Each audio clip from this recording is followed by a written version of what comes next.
दिनांक 24 मार्च 2026 business standard में प्रकाशित संपादकीय विनिर्माण को बढ़ावा। केंद्रीय मंत्रिमंडल ने हाल ही में 33,660 करोड़ रुपए की स्कीम भव्य यानी भारत औद्योगिक विकास योजना को मंजूरी दी है। इसके तहत 100 प्लग एंड प्ले यानी इस्तेमाल के लिए तैयार औद्योगिक पार्कों की स्थापना की जानी है। यह देश के विनिर्माण आधार को मजबूती देने, रोजगार निर्माण को बढ़ावा देने और कारोबारी सुगमता में सुधार करने की दृष्टि से महत्वपूर्ण कदम है। ये पार्क 33,000 एकड़ में फैले होंगे और इन्हें 6 साल में तैयार करने की योजना है। ये उद्यमों के लिए पूर्व मंजूरी वाली ज़मीन, तैयार अधोसंरचना और एकीकृत सेवाएं मुहैया कराएगा। इसके लिए राज्यों की ओर से मजबूत एकल खिड़की मंजूरी प्रणाली और नियमन में ढील जैसे उपाय अपनाए जाएंगे। मूल बुनियादी ढांचे मसलन आंतरिक संपर्क के लिए सड़कों, अंडरग्राउंड सुविधाओं, नाली और साझा सुविधाओं आदि के लिए 1 करोड़ रुपए प्रति एकड़ की वित्तीय सहायता प्रदान की जाएगी।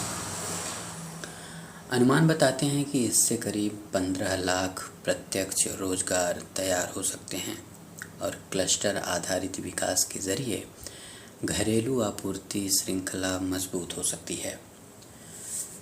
धोलेरा विशेष निवेश क्षेत्र, सेंद्रा बिडकिन औद्योगिक क्षेत्र, विक्रम उद्योगपुरी और ग्रेटर नोएडा औद्योगिक क्षेत्र जैसे मौजूदा औद्योगिक केंद्र प्लग एंड प्ले इकोसिस्टम की संभावनाओं को अच्छी तरह से दर्शाते हैं, जहां पूर्व स्वीकृत भूमि, एकीकृत बुनियादी ढांचा और मल्टी मॉडल कनेक्टिविटी तेज औद्योगिकीकरण को संभव बनाते हैं। राष्ट्रीय औद्योगिक कॉरिडोर विकास निगम, जो वर्तमान में 13 राज्यों में 20 परियोजनाओं को लागू कर रहा है, उसने दिखाया है कि ऐसे मॉडल प्रवेश बाधाओं को कम करके और परियोजनाओं की तत्परता में सुधार करके सूक्ष्म, लघु और मध्यम उद्यमों यानी MSME के साथ साथ बड़े व्यवसायों को भी आकर्षित कर सकते हैं। हालांकि निर्माण में देरी और कार्य पूरा करने के लिए लंबी समय सीमा जैसी चुनौतियां अक्सर लागत पैदा कर देती हैं और निवेशकों के विश्वास को कमज़ोर करती हैं। अतीत के अनुभवों में चेतावनी देने का सबक भी छिपा हुआ है। विभिन्न राज्यों में कई औद्योगिक क्षेत्र ऐसे हैं जिनका पूरा इस्तेमाल नहीं हो सका। उदाहरण के लिए कर्नाटक के कुछ पार्कों में कुल आवंटित इकाइयों की केवल 25% ही संचालित हैं। इसकी वजह खराब कनेक्टिविटी, कमज़ोर संचालन, नियामकीय देरी और मांग की कमी आदि है। इसी प्रकार कई विशेष आर्थिक क्षेत्र और औद्योगिक कॉरिडोर विभिन्न दिक्कतों से जूझते रहे हैं। आंतरिक बुनियादी ढांचों को बाहरी नेटवर्क जैसे राजमार्गों, रेल मालवाहक कॉरिडोर और बंदरगाहों के साथ समन्वित करने में देरी अक्सर औद्योगिक पार्कों के परिचालन को प्रभावित कर देती है।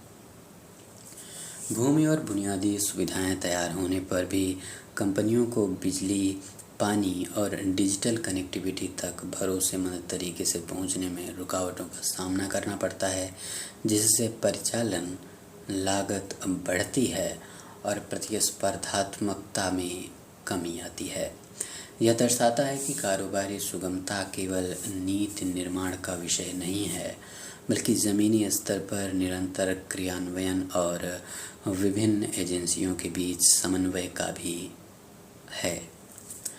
सफल होने के लिए भव्य को क्रियान्वयन पर ध्यान देना होगा। योजना का जोर पीएम गतिशक्ति के साथ एकीकरण के माध्यम से निर्बाध रूप से अंतिम सिरे तक संपर्क सुनिश्चित करने पर है, जिससे लॉजिस्टिक्स लागत कम होगी और प्रतिस्पर्धात्मकता बढ़ेगी। विश्वसनीय बिजली, पानी और डिजिटल ढांचा, जिन्हें भूमिगत यूटिलिटी कॉरिडोर जैसी सुविधाओं का समर्थन प्राप्त हो, निरंतर औद्योगिक संचालन सुनिश्चित करने के लिए गारंटी शुदा होना चाहिए। योजना की चुनौती आधारित चयन प्रक्रिया के तहत उच्च गुणवत्ता वाले निवेश के लिए तैयार प्रस्तावों को प्राथमिकता देनी चाहिए और इलेक्ट्रॉनिकी, वस्त्र, औषधि और पर्यावरण के अनुकूल विनिर्माण जैसे क्षेत्रों में क्षेत्र विशिष्ट क्लस्टरिंग को बढ़ावा देना चाहिए। इन पार्कों को कौशल विकास इकोसिस्टम से जोड़ना भी आवश्यक है ताकि रोजगार सृजन समावेशी और टिकाऊ हो।